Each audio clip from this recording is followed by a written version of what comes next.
মূলত নারায়ণগঞ্জের রূপগঞ্জ উপজেলার ভুলতা বাস স্ট্যান্ডের সাথে রেদওয়ানা টাওয়ারের আন্ডারগ্রাউন্ডে অবস্থিত। ইষ্টিকুটুম বিরিয়ানি হাউস মূলত ভুনা খিচুড়ির জন্য সর্বজন স্বীকৃত এবং জনপ্রিয়, আর তাই এদের ভুনা খিচুড়ি খ্যাতির আড়ালে খুবই সুস্বাদু এবং ব্যতিক্রমী স্বাদের তেহারির স্বাদ ভোজন রসিকদের চোখের আড়ালেই রয়ে গেছে। অথচ এখানকার তেহারিতে গরুর মাংস, আলু এবং এর চিনিগুড়া চালের সুগন্ধি বাহার আপনাকে স্বাদে ও ঘ্রাণে বিমোহিত করবে ইনশাল্লাহ। আশা করি আপনি এদের তেহারিতে অন্যান্য বিরিয়ানি হাউসের তেহারি থেকে একটি ভিন্নধর্মী স্বাদ ও অভিজ্ঞতা পাবেন। শুধু তাই নয়, এদের তেহারির পরিবেশনও খুবই চমকপ্রদ।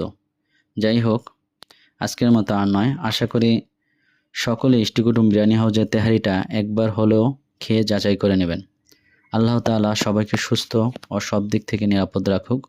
জাযাকাল্লাহ খৈর। আল্লাহ হাফেজ।